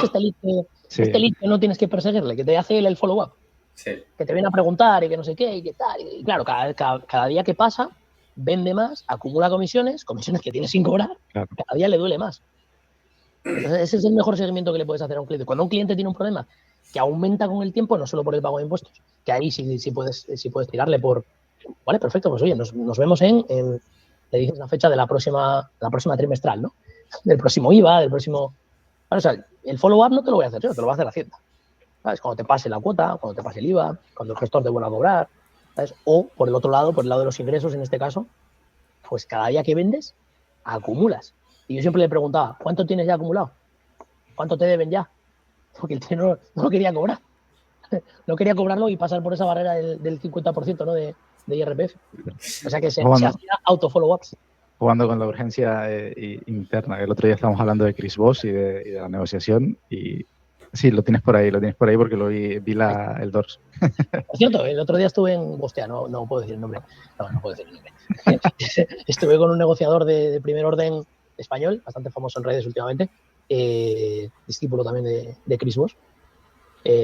Increíble. Bueno, aparte que detectó el libro así a simple vista como tú. Está por Se ve ahí Sí, arriba, creo que al es lado ese. del blanco. Sí, sí, sí. Sí. Hostia, bueno, lo primero, yo no lo cerré a ese cliente, lo cerró un freelance, Sí, yo un sé quién closer, es, creo. que sabes quién es. Sí, Sí, claro que sabes quién es. sí. Ni siquiera sintió que le estaban vendiendo. O sea, me lo decían en consultoría. Me dice, sois unos cabrones, sois unos cracks, no sé cómo lo hacéis y tal. Y decía, es que son muy buenos vendiendo y tal. Sí, hostia, son muy buenos. No se nota. No se nota que te están vendiendo, que están negociando contigo, ¿qué tal? Y dice, joder, que soy negociador. Joder, que tengo un nombre, me decía el tío. Qué Aún máquina. así, y aún así, pago de una. Qué Para máquina, decirlo qué bonito. máquina. Ok, Tal cual. y para llevarlo un poco al tema internacional, que me interesa bastante y creo que es bastante interesante para todo el mundo, háblanos un poco, o sea, sobre todo, obviamente cuando eres más mayor es un poco más complicado irte, pero sobre todo para esa gente que está dispuesta a irse, que realmente dice, oye, tío, a mí Hacienda no me toca los huevos, o sea, yo me quiero pirar, quiero quiero incluso pues tener un doble pasaporte, ¿no? Lo típico que se dice ahora, ¿no? De tener un pasaporte, pues por si acaso Europa se pone muy tonta y tal. ¿Qué consejo le darías? ¿A qué país se irían? ¿Qué condiciones tendrían?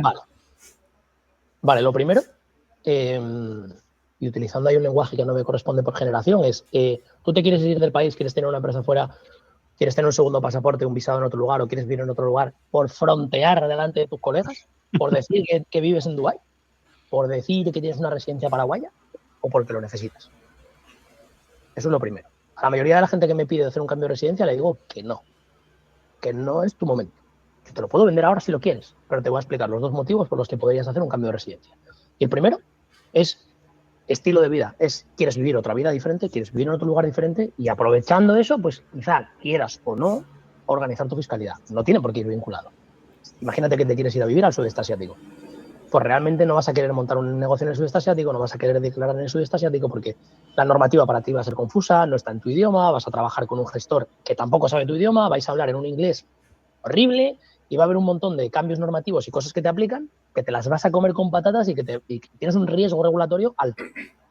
Por lo tanto, esa gente que se va a vivir al sudeste asiático, pues realmente no suele hacer un cambio de residencia, sino que suele hacer un visa run, que básicamente va renovando el visado, ¿no? Y cambiando de país en modo turista perpetuo. Y ese cambio de residencia está muy bien. Oye, es un cambio porque tú quieres vivir otra vida. Pero el cambio de residencia que de verdad es útil a nivel fiscal es lo que llamamos un cambio de residencia por limpiar plusvalías.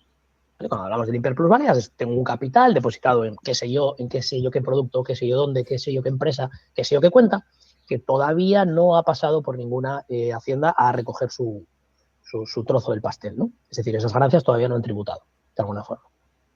Hay momentos en los que quieres que esas ganancias tributen. ¿Qué momentos? Pues, oye, te quieres comprar una casa, 10.000, 200.000 en Occidente, en tu país. No te estoy hablando de comprarte una casa en Bali, que nadie te va a explicar, nadie te va a preguntar de dónde viene el dinero, o en Paraguay, que nadie te va a preguntar de dónde viene el dinero, ¿vale? Te estoy hablando de que te quieras comprar una casa, pues, en España, en Portugal, en algún sitio así. Pues en ese momento tú lo que necesitas es dinero a título personal que haya pasado por que te hagan una prueba de fondos, que haya un recibo de impuestos, lo que sea. Y me da igual si los impuestos son 0 o 50%. Me da igual. O 54 si vives en la Comunidad Valenciana, ¿no? Pero tienes que tenerlo, porque tú no puedes meter 100.000 euros en el Banco Santander o BBVA y luego irte a Madrid y querer comprarte un piso con él. No puedes. Bueno, con 100.000 euros tampoco te da, pero que no puedes. Necesitas limpiar plusvalías. Es en ese caso, en el momento en el que no hay una lista, no hay el mejor país para. Mucha gente te llega y te dice, no, yo Paraguay. Y dices, ¿pero has estado en Paraguay, campeón? No, no has estado en Paraguay. Perfecto. ¿Te vas a querer quedar a vivir en Paraguay? Sí, sí, ¿por qué no? Tío, cógete un Airbnb, hazte una lista de países y prueba. O sea, vamos a ver primero qué es lo que encaja con tu objetivo, para qué quieres limpiar esa probabilidad, si lo quieres hacer o no, dónde quieres vivir, si te quieres quedar en una base fija porque tú necesitas tener un estilo de vida de tengo mi casa, tengo mis libros, tengo mi lugar donde vivo, o no te importa estar haciendo la del nómada, si tienes pareja, no la tienes, eres más mayor, más joven, ese contexto depende mucho. Hay gente con 50 o 60 años que sigue haciendo la del nómada, pero hay gente con 25 que tiene los pies en la tierra y quiere tener un hijo y quiere llevarlo a este cole y quiere estar cerca de la familia y bueno, ya está. Entonces hay que preguntarse si ese destino al que te quieres cambiar es para estar o es para estar de paso, vamos a decir. Y con eso y con tu contexto personal hacemos una lista y ponemos una prioridad. ¿Que hablen tu idioma o que no lo hablen? ¿Quieres vivir en inglés o quieres vivir en español? ¿No te importa que tengas que vivir en otro idioma que no controles? ¿No te importa que, no sé, que no haya alcantarillas? ¿Vale? Porque esto es una cosa que hay que explicarle a mucha gente. Muchos te dicen, ¿no? En Paraguay o República Dominicana o Costa Rica o El Salvador. O sea, eres consciente de que sí, en la zona más o menos urbanizada chill, bien, pero que hay un montón de lugares, incluso dentro de la propia ciudad, que no tienen alcantarilla, ¿vale? O que si te tienen que, no sé, operar de un brazo roto, o una pierna o algo así un poco sencillo, se puede. Pero como te tengan que poner un stent, te vas a morir. O sea, literal, ¿vale? Entonces, ¿a qué estás tú dispuesto? En base a eso, decidimos a dónde te puedes ir. Entonces, no hay un país concreto ni mejor para nadie. Y ahí la recomendación. Una vez que tienes esa lista, pues pásate un año de tour. Cógete un Airbnb, no un hotel, no un resort, que está muy bien vivir en un sitio donde te hacen la comida, pero cógete un Airbnb con cocina, baja al supermercado, haz la compra, vive la vida de la persona que vive Cotidianas, sí. cotidiana, efectivamente, No, me voy a ir a Dubái, claro, y te pillas el Airbnb delante de Burj Khalifa. No te jode, que vas a vivir ahí todo el año. No vas a vivir ahí todo el año, no te engañes. Oye, si eres un empresario digital que gana 40 o 50 mil al mes, perfecto, ¿por qué no? ¿Vale? Pero si eres un tío normalito, eres un freelance que gana 3, 4 o 5 mil, pues igual no es el lugar donde deberías vivir. Igual deberías irte a Motor City o su puta madre, a cualquier barrio alejado del centro. Y vive esa vida. Y vívela durante un mes, 2 meses, 3 meses, en cada uno de esos países que te encajan. Y luego toma una decisión. Pero no antes, porque ya lo he visto. Es que, y por desgracia ya lo he visto, gente que toma la decisión sin siquiera haber pisado el país. Me acuerdo del primer cliente que tuve, eh, que, que se arrepintió del cambio de residencia. Ojo. Una vez hecho. ¿Cómo? Una vez hecho ya. Sí, una vez hecho, pagado, instalado y viviendo allí. O sea, literalmente pagó por un cambio de residencia, consultoría, constitución de empresa, trámite de visados, o sea, todo lo que conlleva, ¿vale? Que mucha gente se cree que es pagas aquí y ya. No, ¿vale? Hay mucho detrás, hay mucha tela que cortar, ¿no?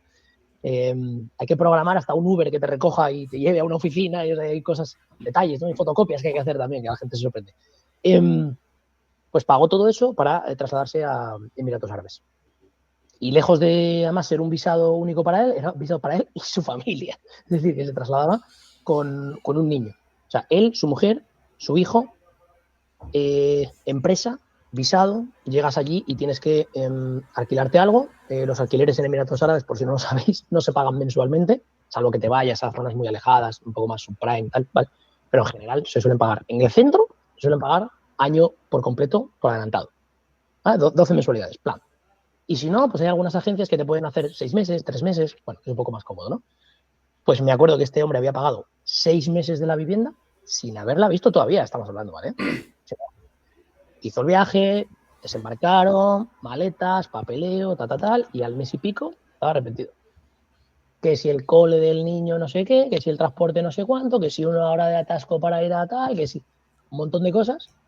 Los números no le daban, todo era un despropósito. No hay Dios quien esté en la calle en verano. Si estás en los 6 meses de invierno, sí, como estás en los 6 meses de verano, Mucho calor. te vas a morir. Claro, pero eso son cosas que se saben, ¿no? También es un poco, o sea, no sé quién es y no quiero faltar de respeto ni nada, pero A es ver, como un poco de, no sé, ya sé que en Dubái hace calor en verano y no se puede salir a la calle y no he estado, ¿sabes? Bueno, te sorprendería la cantidad de... La gente va muy caliente por la vida, ¿eh? Sobre todo si tienes el dinero, le has hecho un buen proceso de venta. La gente va muy caliente por la vida. Obvio. La gente y el tío estaba arrepentido, pero desde el primer mes ya estaba arrepentido.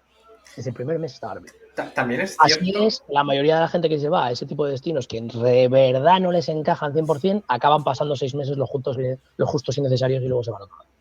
También es cierto que los seres humanos, por disculpar un poco a este hombre, somos muy acomodados y cuando te sacan de tu ciudad, si no has salido mucho, de repente es como cuando te vas de vacaciones y coges 2 semanas y a la semana dices, hostia, pero echo de menos esto de mi casa, y a lo mejor estás en un hotel de puta madre, ¿sabes? Pero, pero cuando te vas de vacaciones, tú lo has dicho, estás en un hotel de puta madre. Sí, pero igual te echas cosas de menos de casa y dices, joder, yo qué sé, cualquier tontería. El café de la mañana mío es bastante mejor que el de este hotel, por ejemplo. Y dices, joder, qué ganas tengo de volver a tomar el café de mi casa. Y claro, pues llegas imagínate, si en vez de en el hotel, estás en un sitio donde tienes que ir a hacer la compra, tienes que hacerte la comida, tienes que poner la lavadora, tienes que llevar al niño al cole, ¿sabes? Fíjate. Claro. Se te viene todo de golpe. Entonces yo a todo el mundo le digo que lo pruebe primero. De hecho, tengo clientes que todavía no me han pagado ni la consultoría ni el servicio y ya me están diciendo, oye, ¿y para Paraguay cómo hacemos? Claro. Y tranqui. Si quieres te cobro ahora 3, 4, 5K, depende de tu contexto y arrancamos ya si quieres. Pero es que yo me voy a sentir mal si te vendo eso. Pero, yo me voy a sentir mal si te vendo eso. Pero, o sea, yo a lo que me refería es que siempre hay un periodo de adaptación cuando cambias y más. Dubái es un mini cambio de cultura. Es que es verdad que están bastante occidentalizados, pero es un cambio de cultura. Entonces tú te vas para allí y sabes que tiene que haber un periodo de adaptación. El idioma, pues ahí vas a tener que hablar el inglés porque no tienes otra. Entonces, todo eso tienes que saber que va a haber 2, 3 meses en el cual igual lo pasas mal. Pero también lo idealizas un poquito, ¿eh? Mira, tengo un empresario cercano, es el propietario de esta casa. Ok. Un empresario cercano bastante potente, que se pasa muchísimas fechas al año en Punta Cana. Y todavía ayer le preguntaba. Porque se quiere volver a Punta Cana, quiere pasar el fin de año en Punta Cana, no sé qué, no sé cuándo. Y ya hace unos meses quiso irse a vivir allí. Pero claro, cuando empezaba a aterrizar, decía, hostia, empezaba a aterrizar los conceptos de vale, el cole de los niños que decíamos, ¿no? El coche, tal, no sé qué. Y yo decía, pero tú cuando estás en Punta Cana, ¿dónde haces vida? No, en un resort. Ya, claro, pues si te vas a vivir a Punta Cana no vas a vivir en un resort. Claro. O sea, no vas a vivir en una habitación, por muy prime que sea, vas a vivir en una puta habitación de hotel. ¿Me explico? O sea, está muy bien cuando te vas 15 días o te vas 3 semanas, pero no para vivir. Digo yo, ¿y fuera del resort qué tal la vida? Y me dices, puta mierda.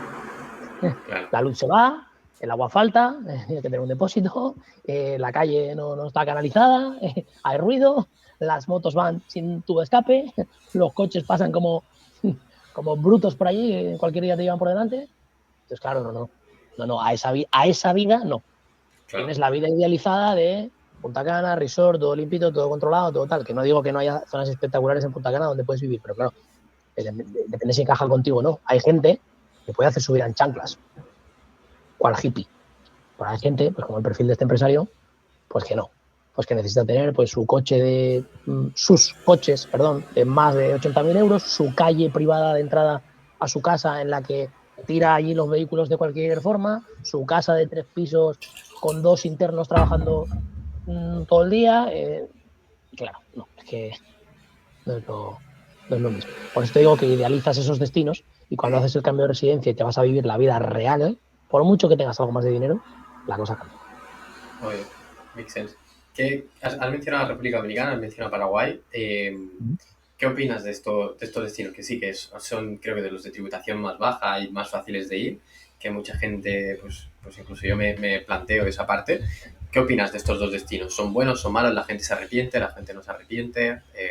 ¿Tienes vida digital y por tanto haces contactos y te va mejor? ¿Cuál es la realidad? La realidad es que como destino fiscal es muchísimo mejor Paraguay. Es más barato, es más sencillo, es más simple, es más directo. No hay cosas extrañas. Literalmente en una mañana podemos hacer todo el trámite. O sea, en una mañana te recogemos, yo no, porque evidentemente no estoy ahí, pero mis colaboradores te recogen con un Uber, te llevan al despacho del abogado con el que trabajamos y tenemos ya predefinido un proceso, unos tiempos, un precio cerrado, evidentemente por volumen de clientes que llevamos, bastante mejor del que puedas conseguir tú. Y todo se hace en una mañana. Todo en una mañana. Todo en una mañana, sí. De hecho, te solemos decir que viajes una semana por si pasa algo, pero que nunca pasa nada. Pero bueno, así aprovechas y conoces el país. Dejas hecho un poder, ni siquiera tienes que volver al país y las cosas están súper sencillas. Vas a pagar impuestos, cualquiera que te diga que vas a pagar un 0 es mentira, te está engañando, vas a pagar impuestos.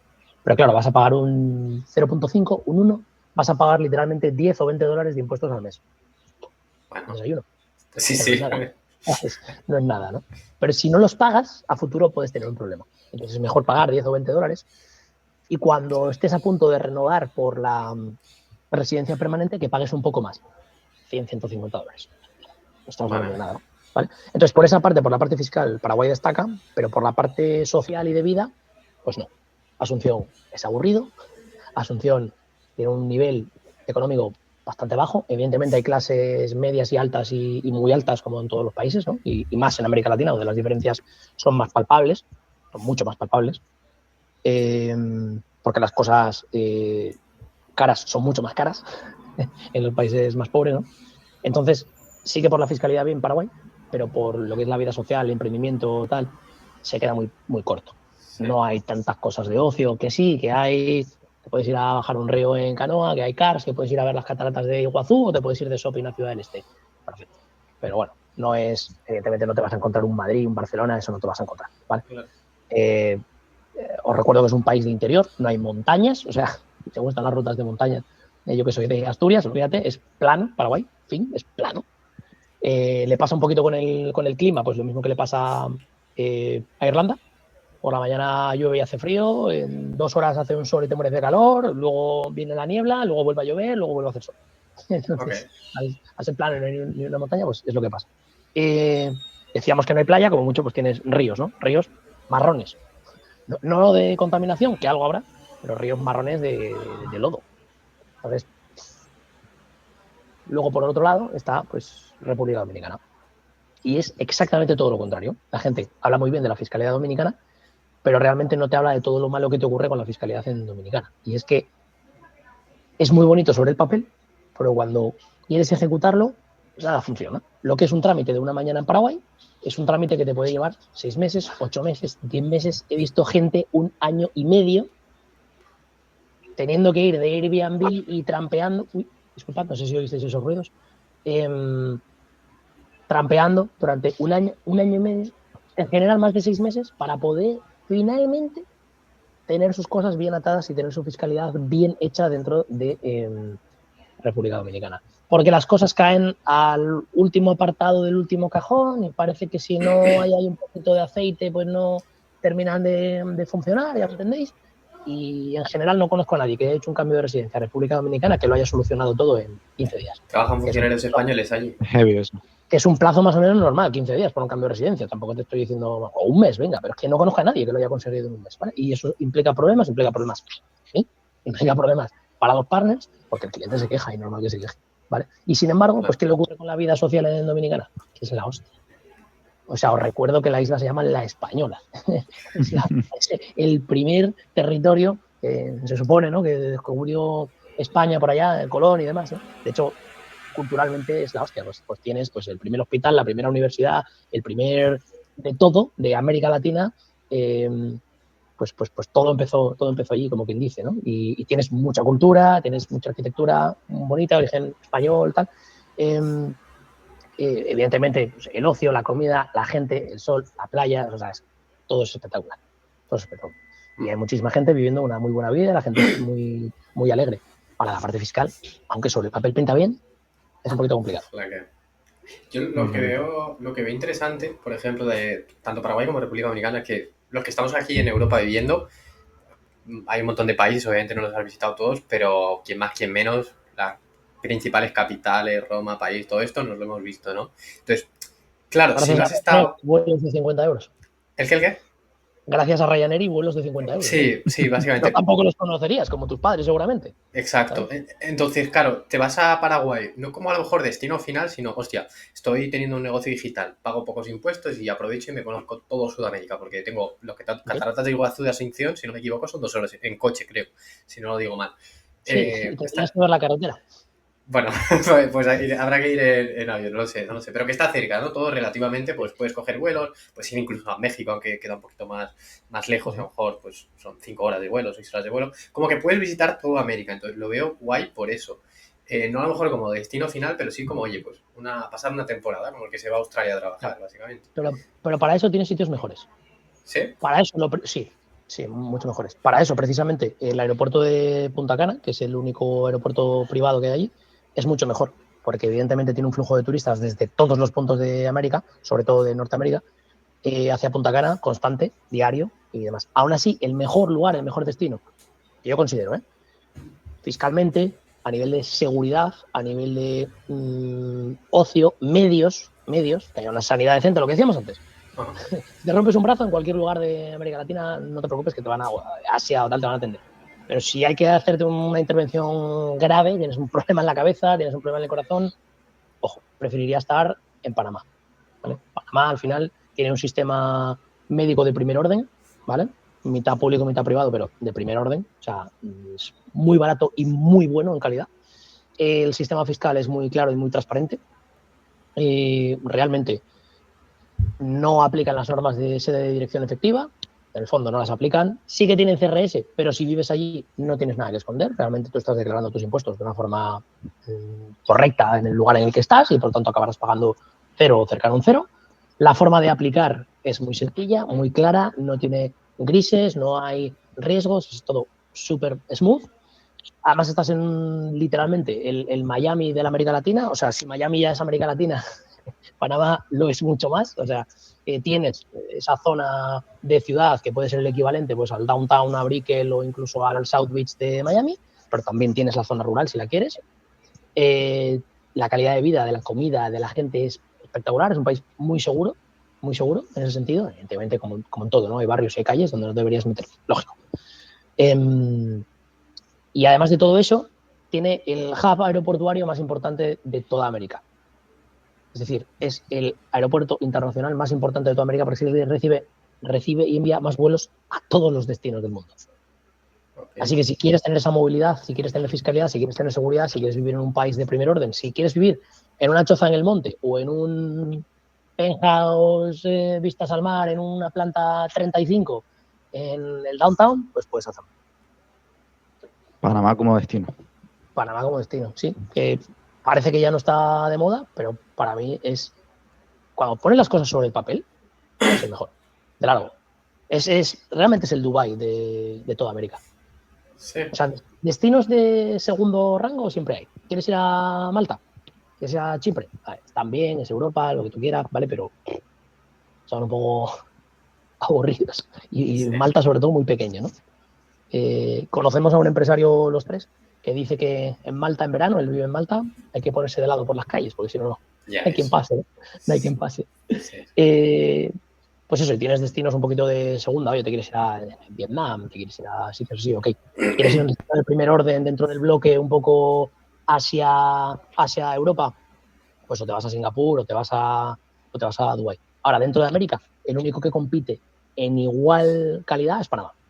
Panamá, fin, cero. O sea, no hay otra opción. No hay otra opción. ¿Cómo que no lo coge nadie? Porque yo no, o sea, conozco a muchísima gente que se ha ido a Paraguay, pero Panamá, Muy poco Panamá, sí. sí.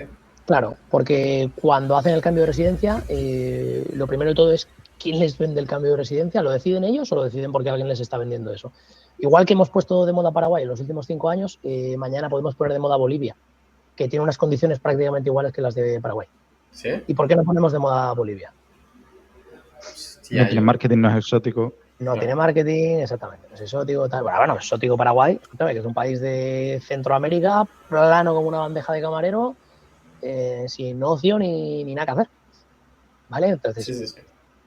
el día que pongamos de moda, pues eso. Por ejemplo, ahora El Salvador, pues está bastante de moda, pero sigue siendo un país carente de muchos medios. Pero Bolivia, por ejemplo, que has dicho que sí, pero Bolivia, yo me acuerdo que me vi un documental de Bolivia, tío, así de raro soy, pero como un montón de inseguridad, pero literalmente inseguridad de que, o sea, que vas por el centro, lo típico que las ciudades céntricas son, entre comillas, más turísticas, se cuida un poquillo, nada, que te Bueno, apuñalan. Bueno, Barcelona no, o sea, yo no hablo de Barcelona, pero... hay turistas, pero turísticas no son, vamos, no creo que Ya, sean arquitectónicamente bonitas ni culturalmente, ya, no me lo parece. Bolivia no, ¿no? No sé, pero Claro, como que hablaba de la inseguridad, ¿sabes? claro, claro, sí, por supuesto que es inseguro, claro, por supuesto que es inseguro en términos occidentales, en términos europeos. No te olvides que vivimos en una burbuja de seguridad que no se corresponde con el resto del mundo. Ya. Entonces, igual Bolivia no es especialmente inseguro, pero si lo comparas con pues, tu pueblo de Extremadura, pues coño, igual sí. ¿Ves? Sí, makes sense, makes sense. Totalmente. ¿Quieres preguntar algo más, Kevin? ¿Cuánto tiempo tienes, Lavi? ¿Cuánto tiempo tengo? 15 minutos. Perfecto. Tengo una Perfecto. consultoría dentro de media hora y me gustaría parar, rellenar el café, que esto ya es agua, y tomar Perfecto, porque la me da muestra para de hacerte... ir a revisar la fecha del cliente antes de entrar al consultorio. Perfecto. Me da para hacerte una última pregunta y cerrar la charlita de hoy y hacerte una más personal fuera de la grabación. Comentabas antes el hecho de pues, un poco la transición que has hecho del mundo de las ventas a ahora tener tu propia firma, vamos a llamarlo, tu propia consultoría. Trayéndolo un poco al mundo de nuevo de ventas, de marketing o más comercial, ¿cuál dirías que es, pregunta de ventas número 1, situación, cuál dirías que es el cuello de botella ahora de la firma o de la empresa o de la consultoría? Okay. ¿Cuál es el mayor de todos? Aquí es donde Kevin me está vendiendo, ¿vale? ¿Cuál diría? Diría que literalmente es la atracción de clientes. Es decir, yo ahora mismo los únicos clientes que me llegan son de un círculo pequeño por colaboradores que muchas veces están incentivados mediante algún tipo de acuerdo de referido, ¿no? Entonces, o bien son por clientes, que eso también me sorprende mucho, ¿no? O bien me llegan interesados por clientes y no tienen ningún tipo de acuerdo de referido, pero están encantados con el servicio y serían incapaces de no recomendarme, entonces me recomiendan, a pesar de no estar incentivados, o bien porque esos leads llegan por gente que tiene algún tipo de incentivo, con lo cual ya me los traen calentitos. Así es, pues que aunque no lo tengo medido, es que no tengo ni un triste Excel, o sea, lo hice ayer por la noche, ¿vale? Para empezar a rellenarlo, ¿eh? Para empezar a rellenarlo. Calculo que, pues lo que decíamos, ¿no? Que más del 90% de las semanas se cierran. Por lo tanto, creo que no debo depender solo de ese tipo de clientes, porque sí, ese tipo de clientes pues, me pueden llevar a una cifra increíble de ingresos, Cómoda, muy pero cómoda. no me van a llevar a 50.000 al mes o a 100.000 al mes. Necesito atraer clientes. Por tanto, yo creo que el cuello de botella está ahí. No tengo un sistema de atracción de leads. No lo tengo. Y no lo tengo y no lo he construido todavía. Primeramente, porque en una primera instancia no me querías poner. Y segundo, porque hasta ahora he estado intentando, o al menos era mi excusa, ¿no? Intentar encajar todos los sistemas para que el cliente me consumiera el menor tiempo posible para intentar resolver todas las dudas que suele tener un cliente y darlas ya pre-masticadas, vamos a decir, y así poder dedicar más tiempo a la captación de clientes, que ahora sí voy a poder empezar a hacer. Súper. Súper. Es una pregunta que voy a empezar a hacer a todos los invitados porque yo creo que es la pregunta más o que más se repite, que es la captación, los sistemas de adquisición, de cómo traerlos y cómo aumentarlos. Ok, perfecto. Ya te venderemos fuera de cámara. Con la siguiente pregunta. No, y ahora ya, pues, lo dicho, cierra tú si quieres, Sergio, y ahora ya le hago yo la pregunta. Bueno, tengo dos preguntas, de hecho, personales, pero ya se las hago. Vale, pues Cierra nada, tú si quieres. nada, simplemente muchas gracias, tío, eres un crack, tío. Yo creo que la gente que nos vea, porque ahora no nos ve mucha gente, o sea, yo tengo un canal que la gente lo va viendo poco a poco, Sí. Poco a poco, pero, estos pero, vídeos son activos de largo plazo. O sea, no exacto, importa eso te va los a que te decir. hayan visto ahora, importan los que te habrán visto con el tiempo, ¿sabes? No pasa nada. Eso te va a decir, entonces, pondremos un link tuyo para que cuando más adelante llegue gente, pues nos pague la comisión, ¿no? Perfecto, perfecto, lo podemos negociar, no te preocupes. Nada, Además, el tío. cliente nunca se ve afectado por las comisiones de los referidos. Esto es algo que me gusta dejar claro. Y es que el precio es el mismo para todos. Si yo luego tengo que pagar un referido, lo saco de mi bolsillo, no del bolsillo del cliente. Obvio, obvio. ¿Quieres decir algo más antes Súper. de que nos dictemos? No, simplemente que en caso de que alguien se plantee reorganizar su fiscalidad o organizarla desde cero, que suele ser mejor hacerlo antes de tener que corregir los errores, como por ejemplo ese caso lleno de errores que pusimos en uno de los primeros tramos de esta reunión, donde ese empresario que la estaba cagando por todos lados, siempre es mejor hacer las cosas bien desde el principio, pues que no dude tanto, que entienda que hay que romper algún plato y que no le engañen, sobre todo que no le engañen, porque no existe una forma 100% acorde a la legislación de todos los países que te ahorra impuestos si eres un residente fiscal dentro de la Unión Europea. Hay que pasar por encima de alguna línea, esa línea puede o no tener algún problema, puede o no tener algún peligro, y las consecuencias a veces son absurdas, son irrisorias. Es decir, si yo consigo que ahorres 50.000 y el riesgo son 2.000 en multas, ¿qué más te da? ¿No? Ahora, si te voy a tratar como un kamikaze, te voy a dar una empresa, te digo, toma, aquí la tienes, no me preguntes, búscate la vida, busca información en ChatGPT y tal, pues, hombre, el riesgo va a ser bastante alto y seguramente metas la pata. Así que eso no lo hagas. Hazlo siempre informado. No tiene por qué ser conmigo, evidentemente, pero contrata a un buen profesional, alguien que, eh, digamos, te traslade la información que puedas necesitar para tomar la decisión desde un punto técnico, no tanto desde un punto de ventas. Igual estoy echando piedras en mi tejado, ¿no? Pero, sobre todo, coño, que sepas que detrás hay alguien que te va a responder ante cualquier duda que puedas tener y no te deja ahí el libre albedrío porque contrataste al más barato. ¿Cómo hizo Sergio? Y ya está, nada más, realmente. Y aparte lo dice, pues, si alguien acaba llegando a este minuto, o sea, a Lavi le preguntas una pregunta y te responde en un audio de 3 minutos, 4 minutos, 5 minutos, que dices, hostia, me voy a cenar y mientras me lo escucho el audio de Lavi, ¿sabes? O sea, literalmente. Entonces, Son famosos nada, mis podcasts. quien quiera, Totalmente. pues que contacte con Lavi directamente y que le contrate. Nosotros Señores, encantados. un abrazo, tío.